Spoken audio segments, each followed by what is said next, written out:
Comment se déroule votre quotidien à vous? D'abord, peut-être un mot sur ce dont on est en train de parler, c'est-à-dire la prochaine étape, parce que vous-même, vous avez participé à la libération de Kherson. Est-ce que vous êtes d'ores et déjà impliqué dans des nouvelles opérations avec de nouveaux objectifs? Alors, non, pas encore. Les choses vont démarrer à partir de demain. Là, on vient déjà de passer un nouveau cap. On vient de passer toutes les bases arrières viennent de se déplacer d'une cinquantaine de kilomètres en avant. Donc, les choses sont en train d'avancer. En avant, c'est-à-dire de l'autre côté du Dniepr? Non, non, pas encore. On est tout proche de Kherson. Tout proche de Kherson, et est-ce qu'on vous a indiqué à peu près dans quelle direction vous alliez être envoyé, ou bien ça se passe pas comme ça? C'est pas encore. Les choses sont en train de redescendre petit à petit la chaîne de commandement. Demain, j'ai une grosse réunion. À mon avis, il y aura pas mal de nouveautés qui en ressortiront. Comment ça se passe en général, cette chaîne de commandement pour vous, qui appartenait, on le précise, à un groupe d'étrangers qui se bat, mais qui est relativement autonome quand même? Est-ce que malgré tout, il y a une chaîne de commandement claire et qui s'est maintenant bien organisée? Non, oui, il y a une chaîne de commandement claire. On est une unité qui fait partie d'une section, qui fait partie d'un bataillon. Donc à chaque fois, il y a un chef et la chaîne de commandement suit ainsi de suite.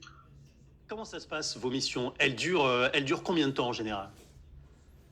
Ça dépend, c'est de 3 à 5 jours, voire un peu plus quand il y a eu des grosses opérations comme quand on était sur la libération de Kherson. Ça a duré 8 jours au total. Il vous arrive parfois, Maxime, d'aller euh, au-delà de la première ligne, même derrière les lignes russes. Comment vous faites tout simplement pour passer, pour y aller? C'est des petits groupes, pas de véhicules.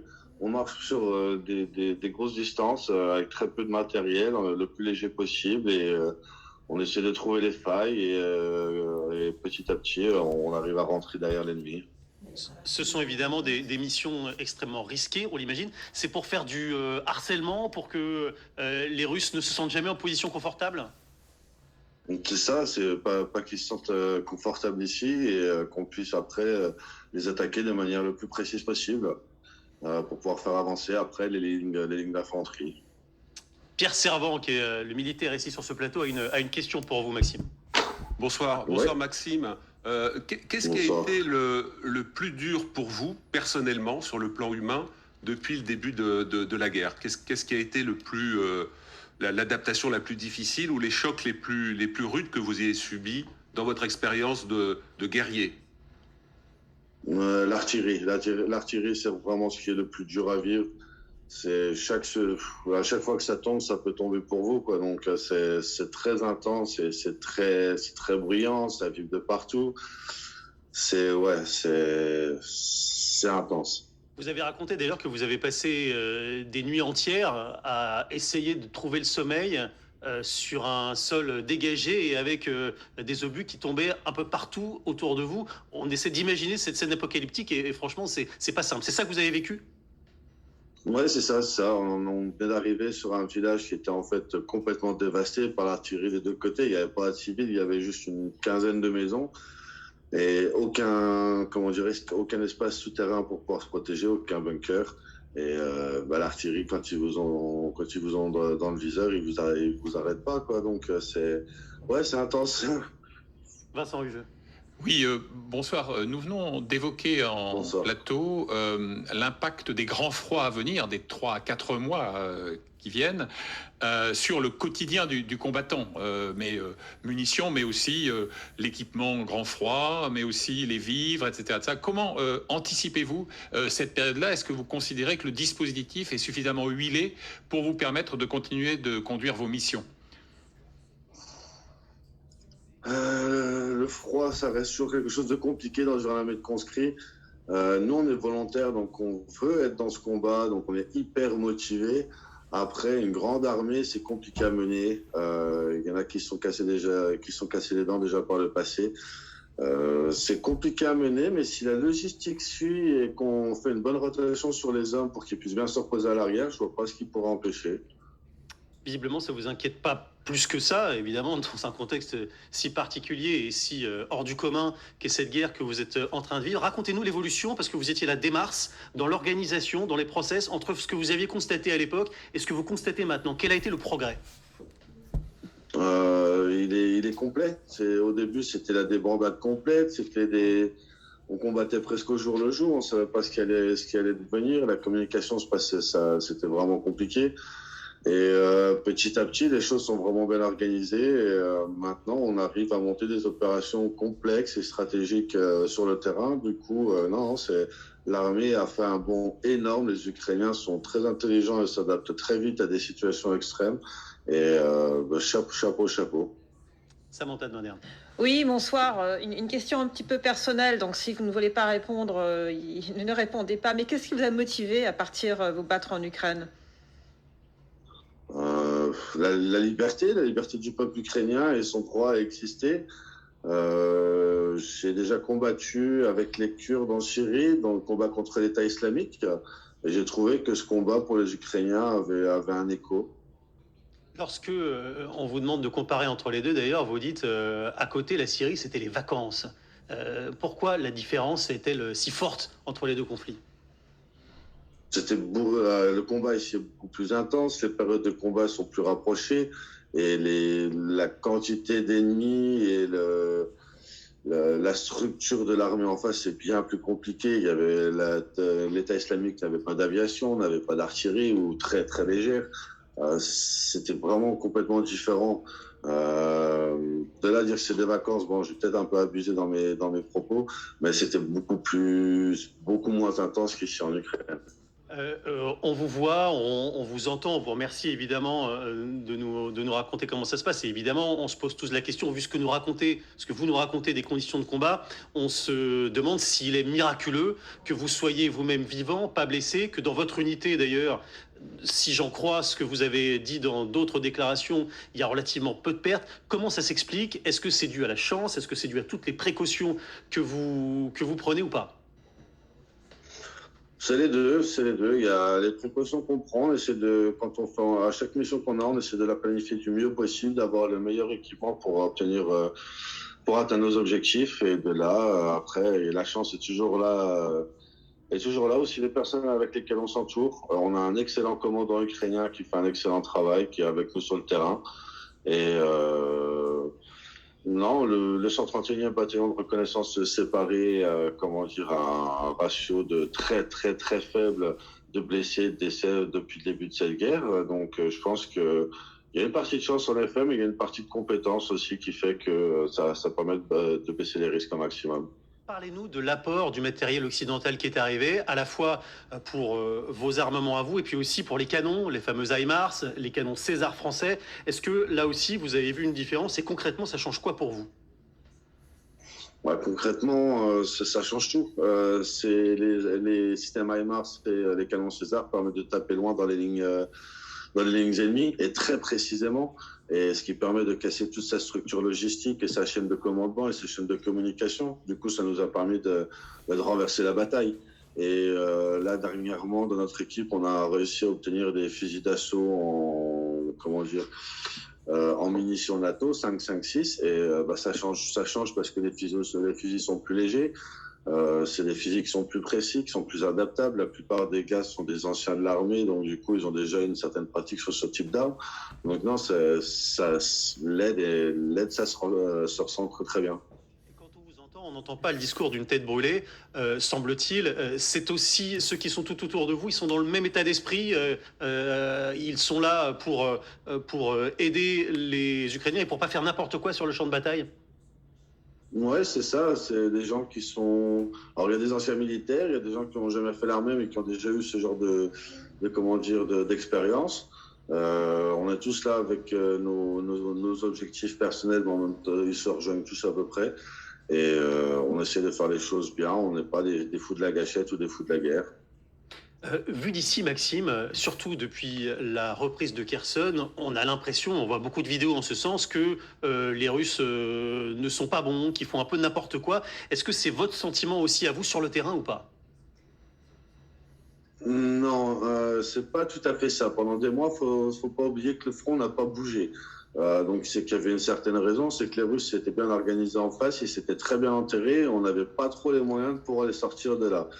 Et au nord, il y a eu un énorme travail qui a été fait et du coup, on a pu bien avancer. Mais sinon, ils étaient quand même plutôt bien organisés. Il y avait des troupes aéroportées, des troupes un peu spéciales, il y avait quelques Tchétchènes. Donc non, c'était pas n'importe qui en face dans la région de Kherson. Vous avez pu éventuellement peut-être discuter avec certains des prisonniers qui ont été faits. Il y a eu des échanges comme ça entre vous, hors combat? C'est assez compliqué au niveau du langage et en général, ils ne sont pas très très fans de rencontrer des étrangers. Ah oui, pourquoi? Ils aiment pas ça du tout? Bah, on est vraiment les gros mercenaires nazis dans leur propagande, donc du coup, ouais, non, c'est ceux qui sont vraiment bien ancrés dans la propagande, ils nous aiment pas trop. On sent évidemment votre engagement, Maxime, et on sent, vous l'avez dit déjà, que vous étiez prêt à aller jusqu'au bout avec les Ukrainiens. Mais hier, le chef d'état-major américain a dit que les Ukrainiens, il y avait une très faible probabilité pour qu'ils reconquièrent l'ensemble de leur territoire. Est-ce que du côté des soldats, des combattants, c'est un discours qu'on accepte ou au contraire, autour de vous, on dit pas du tout, on lâchera rien jusqu'à ce qu'on ait tout récupéré, y compris la Crimée? Les Ukrainiens veulent récupérer tout le territoire, ça c'est clair et net.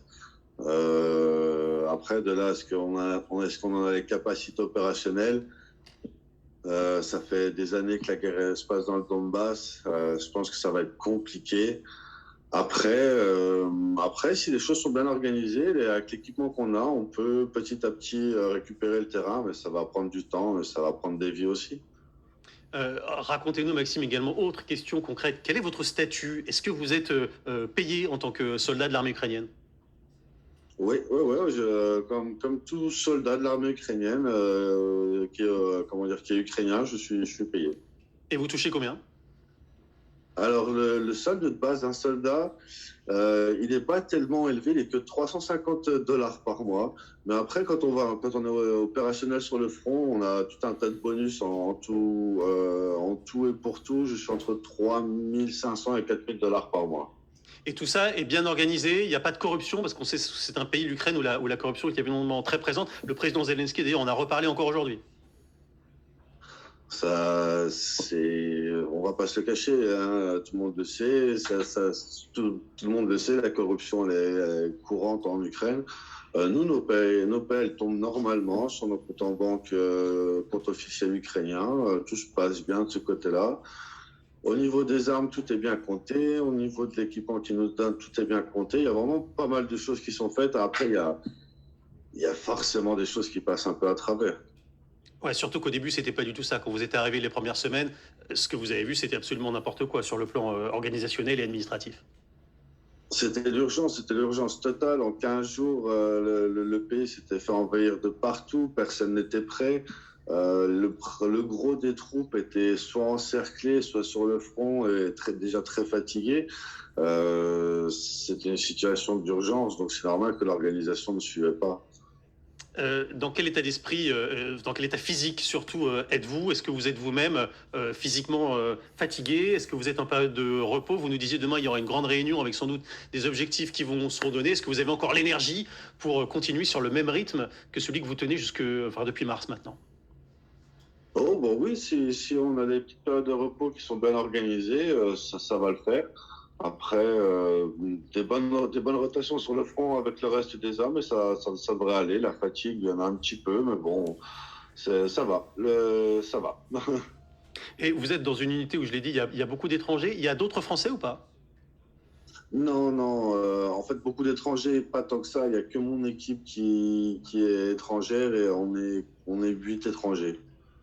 Il y a notamment ce frère Macer Gifford qui communique beaucoup sur les réseaux. On a passé quelques vidéos de lui dans cette émission, qui a diffusé aussi des photos de vous. Il y a un esprit de corps très fort entre vous, entre les différents étrangers qui sont mus par la même chose, ce sont les mêmes motivations qui les ont conduits là? Oui, c'est vraiment tous ont la même motivation, c'est soutenir le peuple ukrainien, montrer la solidarité. Avec Macer Gifford et notre commandant de la section étrangère, Damien Rodriguez, on est deux anciens des YPG, des Kurdes, dans le combat contre l'État islamique, donc on se connaît déjà de mêmes circonstances. On s'est un peu retrouvé ici dans le même combat à soutenir les Ukrainiens. Et pour vous, pas de doute, vous irez jusqu'au bout de cette guerre, jusqu'au moment où l'ensemble du territoire sera récupéré, ou il y a un moment où vous direz allez stop, ça suffit, je rentre en France. Bah, s'il y a un moment où il faut rentrer, il y a un moment aussi il faut savoir dire stop. Pour le moment, ça va. Si un jour il faut stopper, bah, on se mettra en pause où on verra bien. Mais là, pour le moment, on continue. Allez, on va vous laisser aller souffler. Maxime, merci infiniment pour avoir été ce soir en Passez une direct bonne soirée. dans Un œil sur le monde. Bonne soirée, bon repos à vous avant la prochaine mission qui va donc s'annoncer à partir de demain. Samantha, témoignage évidemment passionnant de l'intérieur sur les motivations, sur l'état d'esprit des troupes, de ce qui se passe en ce moment au cœur de l'armée ukrainienne. Hein. Oui, j'en connais plusieurs comme ça qui sont donc des étrangers, qui sont dans l'armée ukrainienne et tous relatent un petit peu ce même désir d'aller se battre pour un idéal. Ils disent qu'ils se battent finalement pour que la guerre ne vienne pas en France ou en Europe. Et cet accueil qu'ils ont aussi de la part des Ukrainiens. Beaucoup parlent des problèmes de bureaucratie, de la bureaucratie ukrainienne, qu'il faut signer 30 papiers pour avoir une nouvelle paire de chaussettes, et que c'est un petit peu frustrant parce qu'ils ont envie d'aller se battre sur le front. Mais en même temps, c'est assez rassurant de savoir que c'est très bien encadré. Donc, ouais. Ça s'est beaucoup amélioré très rapidement. Avec aussi, Vincent, ce que nous disait Maxime il y a quelques instants, c'est ce passé de combat commun avec d'autres sur le théâtre syrien. Hein. On a là quelqu'un à l'évidence d'aguerri, même Ouais. s'il a souligné les différences opérationnelles assez spectaculaires. Et quand il est arrivé en Syrie, il n'avait pas d'expérience. Il a été aguerri en Syrie. Et je trouve que l'une des facettes les plus intéressantes de ce témoignage, c'est au fond une certaine franchise. C'est-à-dire qu'il ne nous sert pas une langue de bois non, pas du tout. qui serait frappée au coin de la propagande. Il ne dissimule pas les difficultés, au début notamment, d'organisation. Mais il y a un aspect, d'ailleurs, qu'on avait un peu anticipé ensemble avant, qui semble absolument incontestable, c'est l'amélioration sensible de tout ce qui est organisation, chaîne de commandement et logistique. Et on dit depuis le début, depuis février dernier, que c'est un facteur clé. Donc l'avoir incarné par quelqu'un qui est sur le terrain depuis maintenant 9 mois, c'est évidemment une contribution très utile. Pierre Servant, qu'est-ce que vous retenez dans ce témoignage passionnant que nous a livré Maxime? J'ai vraiment la même sensation que mes camarades. Quelque chose de très simple, factuel, pas du tout de discours grandiloquent ou de côté cow-boy. À travers son témoignage, on réalise à quel point la résistance du début, dans des conditions très difficiles, et à un moment où les Français, les Américains proposaient au président Zelensky d'être exfiltré parce que les choses semblaient devoir être pliées en 10 jours, 15 jours.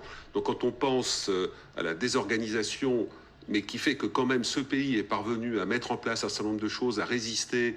Il y a beaucoup de jeunes Ukrainiens, des geeks, des spécialistes des drones, qui certainement n'aimaient pas du tout l'uniforme, qui sont allés s'engager. Donc ça montre quand même qu'il y a eu ce sursaut pour tenir dans la première phase. Et puis je rejoins ce que Vincent a dit.